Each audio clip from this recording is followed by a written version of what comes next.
നമസ്കാരം. GST പരിഷ്കരണത്തിന് അംഗീകാരം നൽകിയിരിക്കുകയാണ് GST കൗൺസിൽ. എന്തൊക്കെ പരിഷ്കരണങ്ങളാണ് വന്നതെന്നും സാധനങ്ങളുടെ വിലയിൽ എന്തൊക്കെ മാറ്റങ്ങളാണ് വരിക എന്നും നോക്കാം. GST എന്നതൊരു ഏകീകൃത സംവിധാനമാണ്. അതായത് ഒരു രാജ്യം ഒരു നികുതി എന്ന ആശയം. ചില സാധനങ്ങൾ ഒഴിച്ചാൽ ബാക്കി എല്ലാത്തിനും ഇന്ത്യയിൽ മുഴുവൻ ഒരേ നികുതി എന്ന ഒരു ആശയമാണ് ഇതിന് പിന്നിലുള്ളത്. 4 സ്ലാബുകളിലായാണ് GST ഇതുവരെ ഉണ്ടായിരുന്നത്. അതായത് 5%, 12%, 18%, 28%.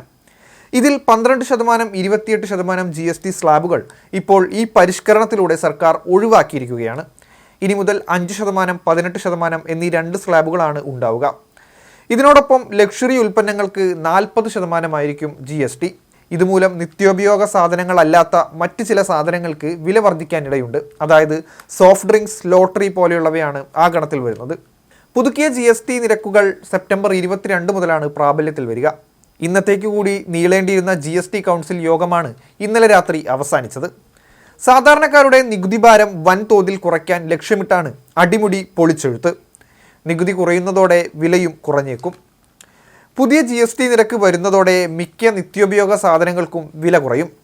പാൽ, പനീർ, ചപ്പാത്തി, റൊട്ടി തുടങ്ങിയവയ്ക്ക് GST ഉണ്ടായിരിക്കില്ല. സോപ്പുകൾ, shampoo, toothpaste, hair oil, cycle, വീട്ടാവശ്യ സാധനങ്ങൾ, പാസ്ത, ന്യൂഡിൽസ്, നെയ്യ്, വെണ്ണ, കോഫി, ചോക്ലേറ്റ് എന്നിവയ്ക്ക് 5% GST. വ്യക്തിഗത ലൈഫ് ഇൻഷുറൻസ്, ആരോഗ്യ ഇൻഷുറൻസുകളെയും GSTയിൽ നിന്ന് തീർത്തും ഒഴിവാക്കിയിട്ടുണ്ട്. നേരത്തെ ഇവയുടെ GST 18%. 33 ജീവൻ രക്ഷാ മരുന്നുകളെയും GSTയിൽ നിന്ന് ഒഴിവാക്കിയിട്ടുണ്ട്. ഇത് മരുന്നുകളുടെ വില കുറയ്ക്കാൻ കാരണമാകും. AC, 32 ഇഞ്ചിന് മുകളിലുള്ള TV എന്നിവയ്ക്ക് 18% ഇനി GST. 12,000 cc താഴെയുള്ള കാറുകൾക്കും വില കുറയും. അതിന് 18% GST. 350 cc താഴെയുള്ള ബൈക്കുകൾക്കും GST 18% കുറയും. ഗുഡ്ക, പാൻ മസാല, സിഗരറ്റ്, ബീഡി എന്നിവയ്ക്ക് വില കൂടും. പുകയിലയ്ക്കും പുകയില ഉൽപ്പന്നങ്ങൾക്കും 40% ഇനി മുതൽ GST. സിമൻറ്റ്, ഗ്രാനൈറ്റ്, മാർബിൾ എന്നിവയുടെ നികുതി 28% നിന്ന് 18% കുറച്ചിട്ടുണ്ട്. രാജ്യത്തെ സാധാരണക്കാർക്ക് വേണ്ടിയാണ് GST നിരക്കിലെ പുതിയ പരിഷ്കാരങ്ങൾ നടപ്പാക്കിയതെന്ന് കൗൺസിൽ യോഗത്തിന് ശേഷം നടന്ന വാർത്താ സമ്മേളനത്തിൽ ധനമന്ത്രി നിർമ്മല സീതാരാമൻ പറഞ്ഞു. നിലവിൽ 12, 28 നികുതി സ്ലാബുകളിലുള്ള 90% വസ്തുക്കളും യഥാക്രമം 5, 18 സ്ലാബിലേക്ക് വരുമെന്നും മന്ത്രി അറിയിച്ചിട്ടുണ്ട്. എല്ലാ സംസ്ഥാനങ്ങളിലെയും ധനമന്ത്രിമാർക്ക് നിർമ്മല സീതാരാമൻ നന്ദി പറയുകയും ചെയ്തു.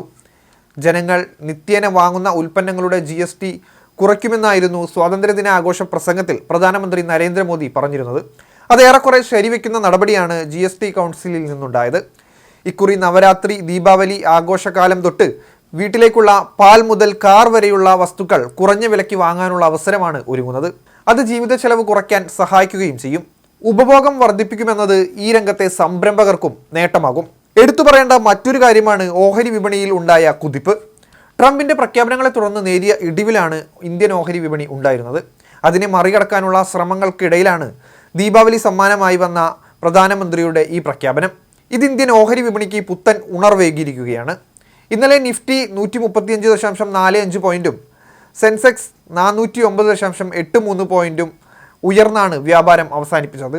നിഫ്റ്റി 24,715-ലും സെൻസെക്സ് 80,567-ലും നിൽക്കുന്നു. ഇന്നും ഉണർവ് പ്രതീക്ഷിക്കാമെന്നാണ് വിദഗ്ധർ ചൂണ്ടിക്കാട്ടുന്നത്.